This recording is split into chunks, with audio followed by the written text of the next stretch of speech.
4.5 billion years ago, this was Earth. A swirling inferno of fire and rock.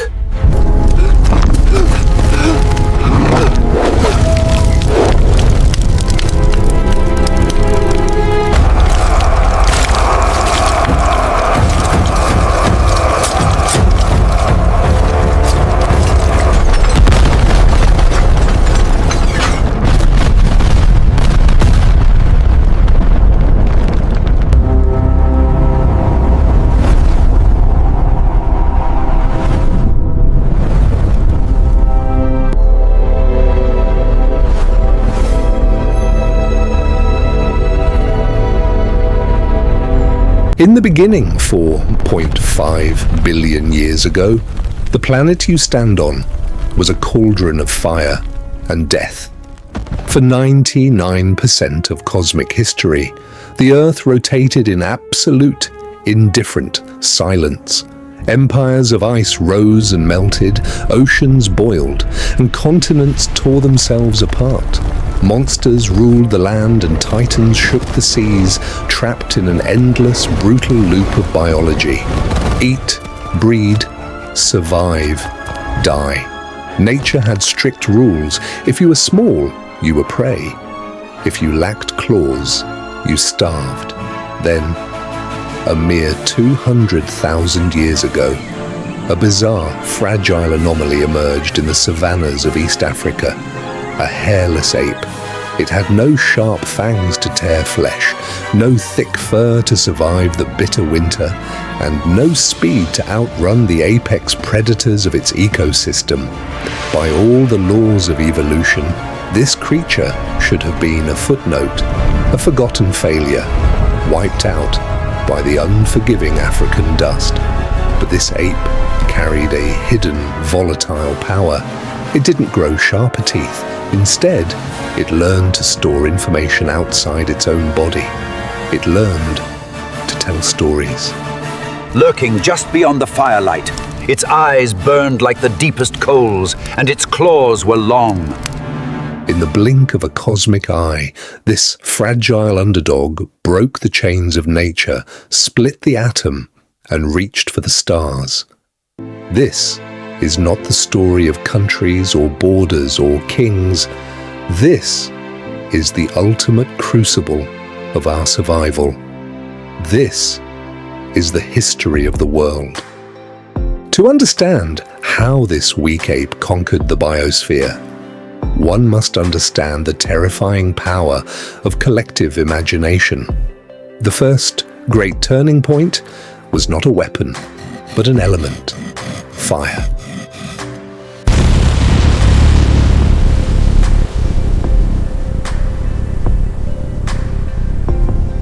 When early humans learned to tame the flame, they captured a piece of cosmic energy and forced it to submit.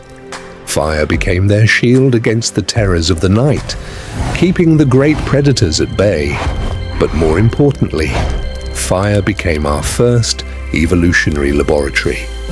By cooking food, our ancestors unlocked a massive wave of calories that were once completely inaccessible.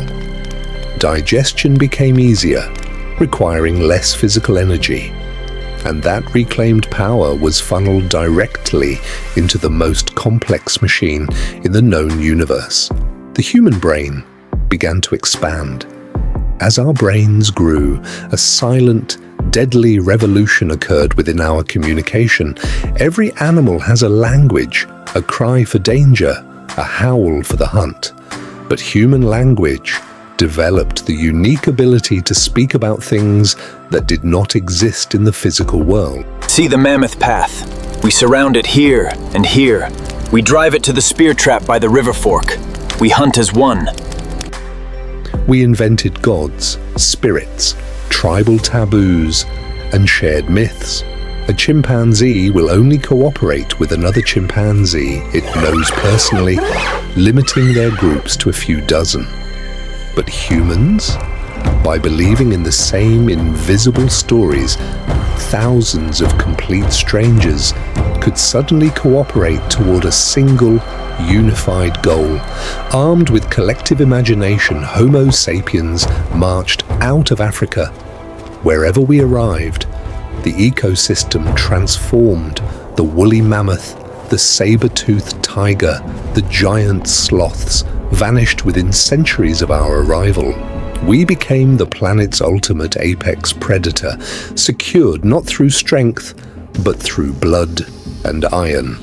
Around 12,000 years ago, the ice ages retreated, and humanity made a monumental deal with the devil. We stopped moving. We knelt in the mud of the Fertile Crescent, and we began to farm.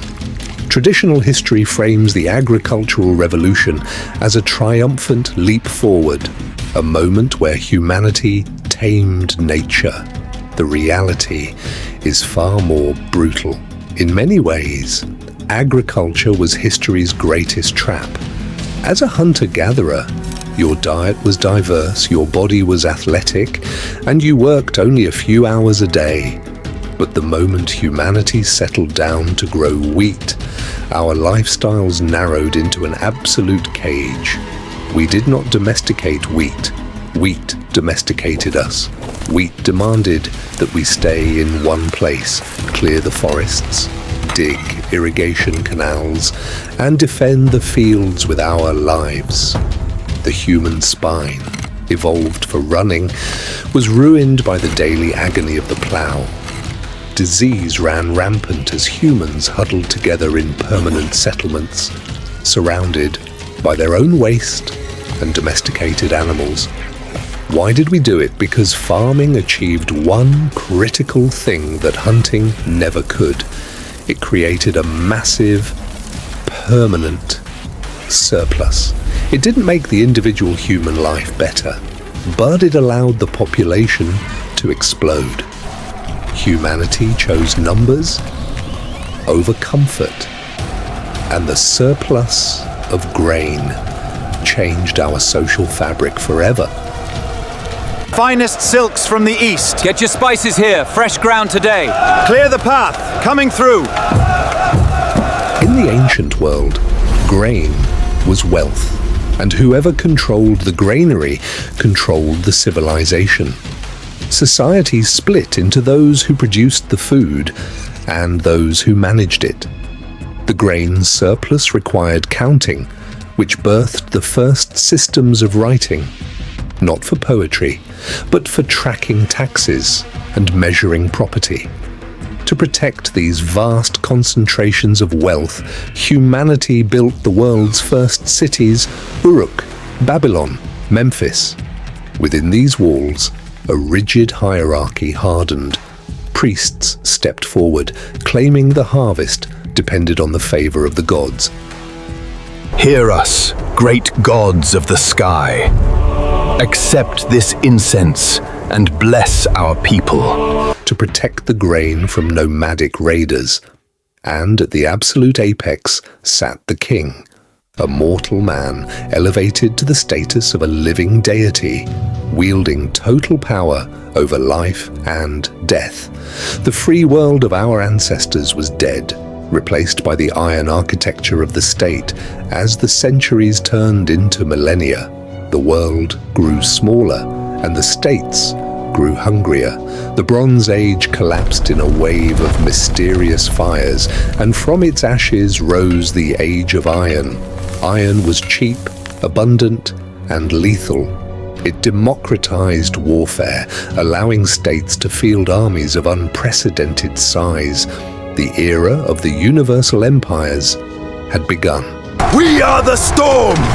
We are the spear! We are the shield!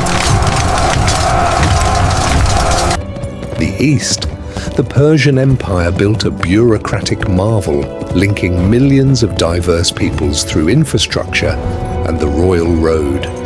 In the West, a small mud village on the banks of the Tiber River transformed into an insatiable war machine. Rome.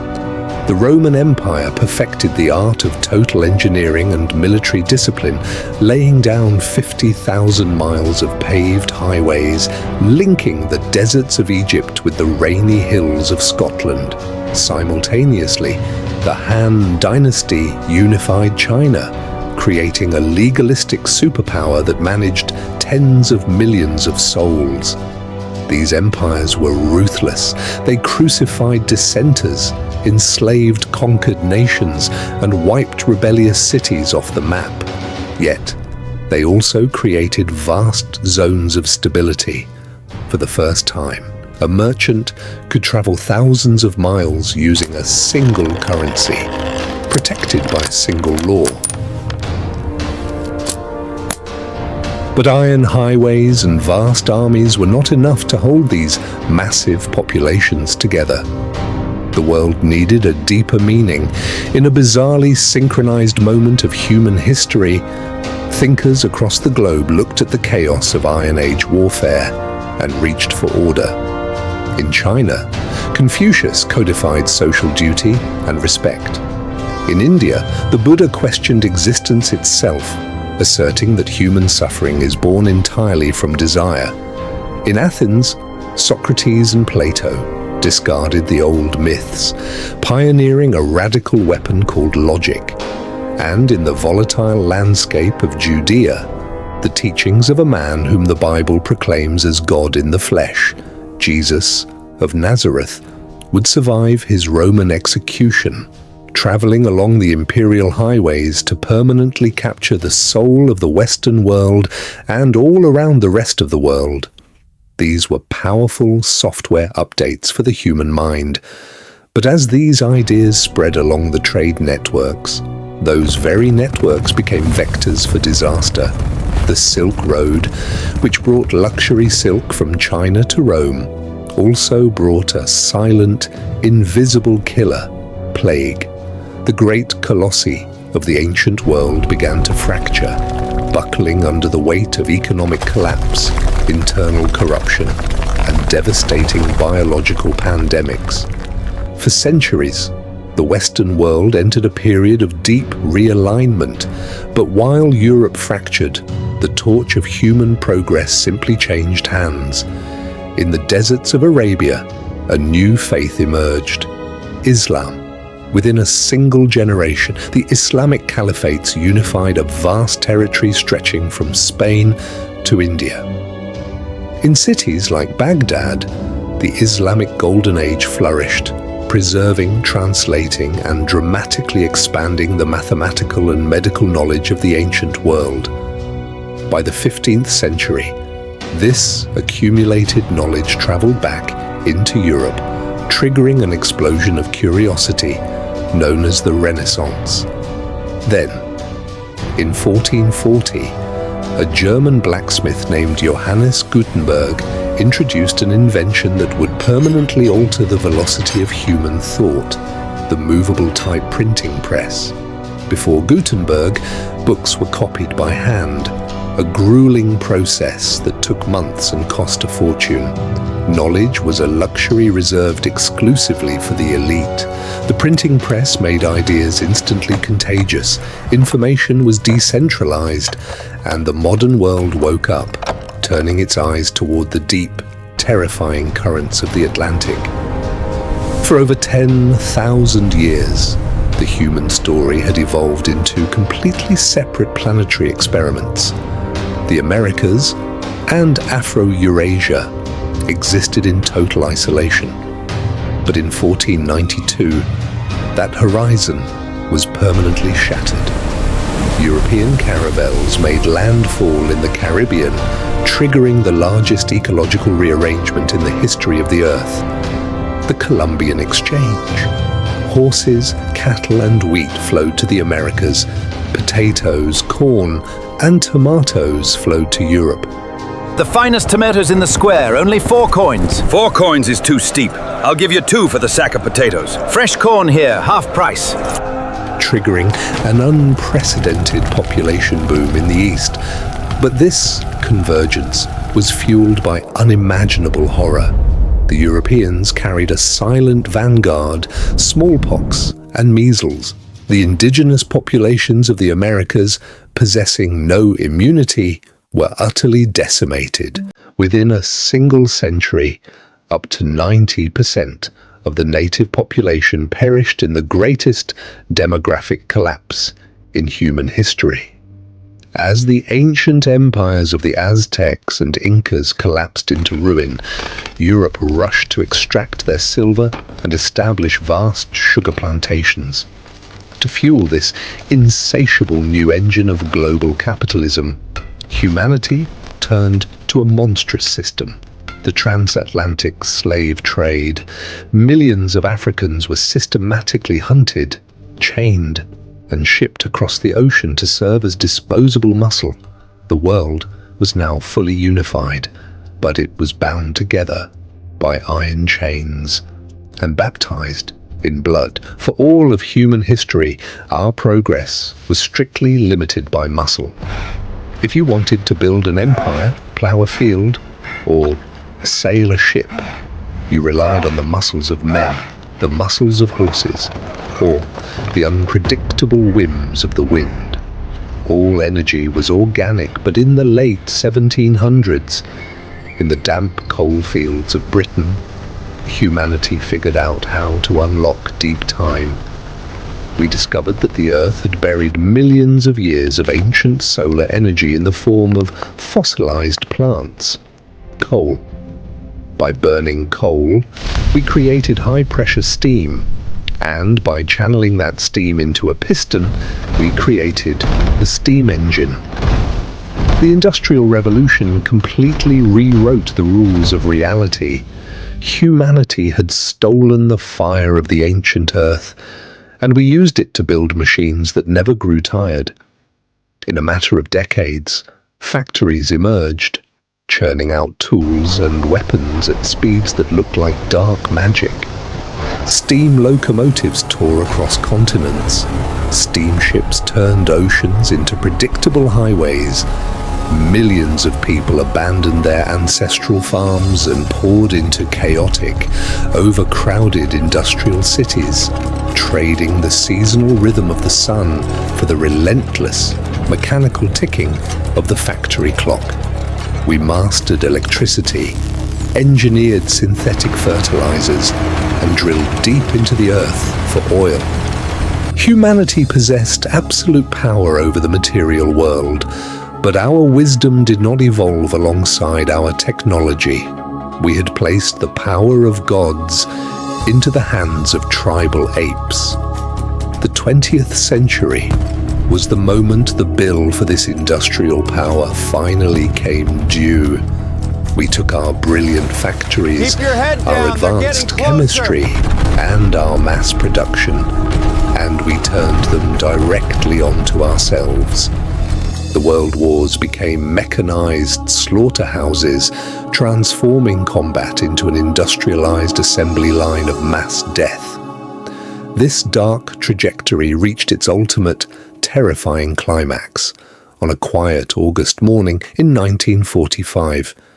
In a single, blinding flash over the city of Hiroshima, humanity unleashed the fundamental force that powers the sun. For the first time since that fragile ape knelt around a campfire, we possessed a technology that could permanently erase our entire species from the cosmic ledger. Our survival was no longer threatened by nature. Our survival was threatened entirely by ourselves. We have come a long way from the vulnerable, hairless apes huddled in the dark savannas of Africa. We have conquered the biosphere, rewritten the laws of energy, and broken the gravity of our home planet to leave footprints on the moon. We have developed a digital global web that allows information to travel at the speed of light, connecting billions of minds in an instant. We are now developing artificial minds that can think beyond our own capacity, and we are looking out at the stars, planning to seed life on distant worlds. We have become, in every sense of the word, the gods of this planet. But as we look ahead into an uncertain future, we are haunted by the exact same question that faced our ancestors at the very dawn of time. Will the stories we choose to tell unite us? Or will the tools we build destroy us? The campfire is gone, but the darkness outside the ring of light is still waiting. Humanity has successfully built a modern world, but history still debates our true trajectory. Are we a brilliant, calculated species capable of achieving eternal cosmic legacy? Or are we just self-destructive primates driven blindly by our own short-sighted greed? Let me know your thoughts in the comments below. I will respond to the best arguments today. If you want to see exactly how our ancestors survived the collapse of history's greatest empires, hit that subscribe button and share this video with another history lover. Thank you for watching, and we'll see you in the next one.